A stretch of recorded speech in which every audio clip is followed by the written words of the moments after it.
Pierre Palmade est sorti du service réanimation de l'hôpital Kremlin-Bicêtre à Paris dans lequel il a été pris en charge dans la soirée du vendredi 10 février. Ce jour-là, le destin de l'humoriste a définitivement basculé. Alors qu'il circulait sur la D372 au niveau de Villiers-en-Bière, dans le sud de la Seine-et-Marne, Pierre Palmade aurait perdu le contrôle de son véhicule qui s'est déporté sur la voie de gauche, percutant de plein fouet la voiture qui arrivait en face selon des témoins.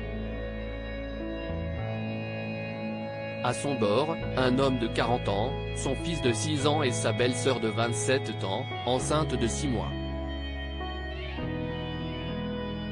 Si le pronostic vital du conducteur et de la jeune femme, qui a perdu son bébé, ne sont plus en danger, l'état du petit garçon est encore critique.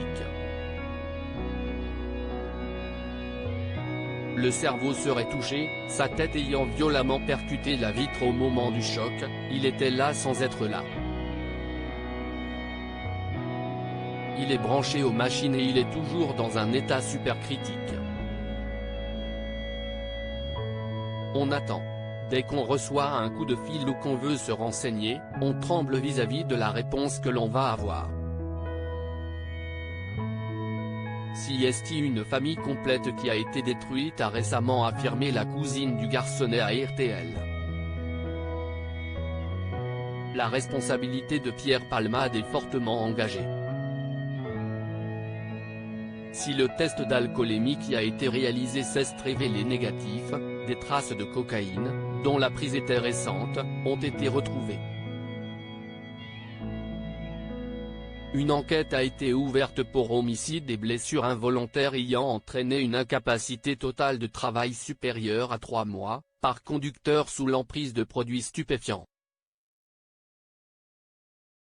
Cette addiction dont il ne s'est jamais caché, Pierre Palmade avait tenté à nouveau de s'en débarrasser. Comme le dévoile Paris Match, il avait même entamé une énième cure de désintoxication en septembre dernier en Tunisie, un protocole de 10 à 14 jours qu'il aurait finalement écourté avant de rentrer à Paris. Un homme interpellé d'après des témoins en possession d'une caméra embarquée dans leur voiture, 2 personnes âgées d'une vingtaine d'années se trouvaient dans le véhicule de Pierre Palmade au moment de l'accident. Elles auraient pris la fuite, capuche sur la tête. Après un appel de la porte-parole du ministère de l'Intérieur, un SDF âgé de 47 ans s'est présenté comme l'un des passagers ayant pris la fuite. Ce dernier a été arrêté et placé en garde dans la Somme et BFM TV a finalement fait savoir que l'homme en question avait avoué avoir menti, après avoir fait un pari avec une connaissance. Une grande perte de temps pour les enquêteurs.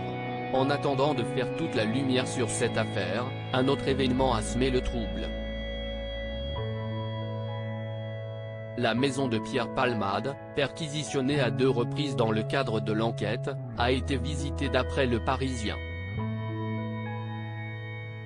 Plus précisément son studio attenant à sa propriété située à Villiers-en-Bière. Pour l'heure, impossible de savoir si des objets ont été volés.